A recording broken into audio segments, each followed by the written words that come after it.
আল্লাহ রাব্বুল আলামিন পবিত্র কোরআনুল কারীমের মধ্যে বলেন, ওয়া ইযা কিলা লাহুম আমিনু কামা আমানান নাস, ও দুনিয়ার বান্দারা, তোমরা এমন ভাবে ঈমান আনো যেরকম আমানান নাস, আমার সাহাবায়ে কেরাম, আমার ওই সমস্ত দিনদার মানুষগুলো ঈমান এনেছেন। কেমন তারা ঈমান এনেছে? ফিরাউনের ঘরে একটি বাদী ছিল। ওই বাদী একদিন ফিরাউনের মেয়ের চুল আশ্রাইতেছে। চুল আশ্রানোর সময় হঠাৎ করে চিরুনিতে মাথা মাটিতে পড়ে যায়। তখন ওই বাদী বিসমিল্লাহ বলে আবার যখন চিরুনিটা উঠাইতেছে, ফিরাউনের মেয়ে বলল, তুমি কি বললা? কার নাম বললাম? বলে, আমি আমার প্রভুর নাম বললাম। বলে, তোমার প্রভু আবার কে? বলে, আমার প্রভু হচ্ছে এমন এক ব্যক্তি যিনি তোমারও প্রভু। পরের দিন সকালে মেয়ে বাবার ফিরাউনের কাছে বলল, বাবা, আমাদের নাকি আবার একজন তুমি ছাড়া একজন প্রভু আছে। বলে, তাই নাকি? বলে, কে বলেছে? বলে, আমার বাদী। বলে, তাকে ডেকে নিয়ে আসো। বাদীর ডাক দিয়ে যখন বলে, ওগো বাদী, তোমার আবার প্রভু কে? বলে, আমার প্রভু রব্বি আল্লাহ। বলেন না সুবহানাল্লাহ। আমার প্রভু রব্বি আল্লাহ। বলে, সারা মিশরের সবাই আমাকে প্রভু বলে চিনে, আর আমার রাজ্য থেকে আমার খেয়ে পরে তুমি বলো যে তোমার প্রভু নাকি আল্লাহ। তুমি যদি তোমার প্রভুকে অস্বীকার না করো এবং আমাকে প্রভু হিসাবে মেনে না নাও, তোমাকে কঠিন থেকে কঠিন শাস্তি দেওয়া হবে। যখন এই কথা বলল, ওই বাদীর ঈমান আরো তাজা হয়ে গেল। বাদীর কোলে দুইজন শিশু সন্তান ছিল, দুগ্ধপোষ্য, মানে দুধ খায় এরকম নবজাতক তার ছিল। কিন্তু ফিরাউন পরবর্তীতে যা করলো, চলেন সামনে যাই। ফিরাউন বলেন, তুমি কি আমাকে প্রভু হিসাবে মানো কিনা? বলে, না, আমি আপনাকে প্রভু হিসাবে মানি না। বলে, তুমি যদি আমাকে প্রভু হিসাবে না মানো, আমি তোমাকে তো শাস্তি দিবই, আবার তোমার কোলের যে দুধের শিশুগুলো আছে, ওই শিশু দুইজনকে আমি কঠিন শাস্তি দিব। বলে, আপনার যা ইচ্ছা তাই করেন, তবে আমি আমার আল্লাহর প্রতি বিশ্বাস একটুও কমাবো না। কেননা ওই রব্বি আল্লাহ, আমার প্রভু হচ্ছে আল্লাহ। কঠিন এক অবস্থা। এমন সময় এই অবস্থা যখন হলো, ফিরাউন তো চিন্তিত পড়ে গেলেন যে কিভাবে আমার এই বাদীর মুখ থেকে আমাকে প্রভু হিসাবে স্বীকার করবে। এটা খুব চিন্তা। ফিরাউন বললাম, মন্ত্রীদেরকে আদেশ দিল, মন্ত্রীরা বিশাল একটা কড়াই তৈরি করো, সেই কড়াইয়ের মধ্যে অনেক তেলগুলো উত্তপ্ত গরমের মধ্যে ফুটাইতে থাকো, তারপর ওই বাদী আর বাদীর সন্তানকে হাজির করো। এর যেরকম কথা সেরকম কাজ। এমন সময় যখন বাদী উপস্থিত, বাদীর সন্তানকে নিয়ে বলে, তুমি কি আমাকে প্রভু হিসাবে মানো কিনা? বলেন না। বলেন না সুবহানাল্লাহ। ঈমানটা কত তাজা! আল্লাহ এই ঈমানটার প্রতি এত খুশি হয়ে গেছে। আল্লাহ পবিত্র কোরআনুল কারীমের মধ্যে বলেন, ওয়া ইযা কিলা লাহুম আমিনু কামা আমানান নাস।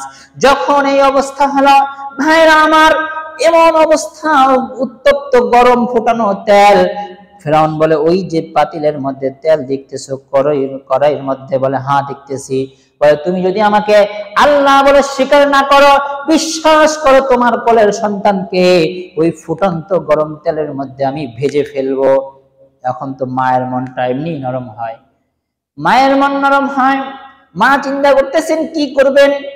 এমন সময় সন্তানকে তার কোলের থেকে নিয়ে যখন উত্তপ্ত গরম তেলের মধ্যে ছুঁড়ে ফেললো, মা চিৎকার করে কাঁদতে লাগলো।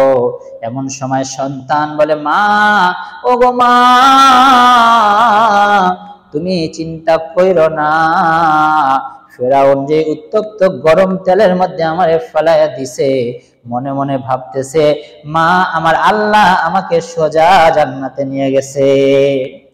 এখন সে আরো খুশি। দ্বিতীয়বার দ্বিতীয় সন্তানকেও একই উত্তপ্ত গরম তেলের মধ্যে ফেলবে। বলতেছে, এখনো কি তুমি স্বীকার করবে না? বলে না, তোমাকে আল্লাহ বলে স্বীকার করব না। বলে তুমি যদি আমাকে আল্লাহ বলে স্বীকার না করো, তোমার ওই দ্বিতীয় সন্তানটাকে আমি এভাবেই একেবারে ভেজে ফেলবো। বলে যা ইচ্ছা তাই করো। অনুরূপ ভাবে যখন দ্বিতীয় সন্তানকে নিয়ে আসলো, উত্তপ্ত গরম তেলের মধ্যে দিয়ে দিল। এমন সময় মায়ের অন্তর চিৎকার দিয়ে কেমন জানি ঈমানটা নড়বড় হয়ে যাবে। আল্লাহ বলেন, জিবরাইল রে, যাও যাও, আমার এই প্রিয় বান্দিকে একটু ধৈর্য ধারণ করার তৌফিক দিয়ে দাও।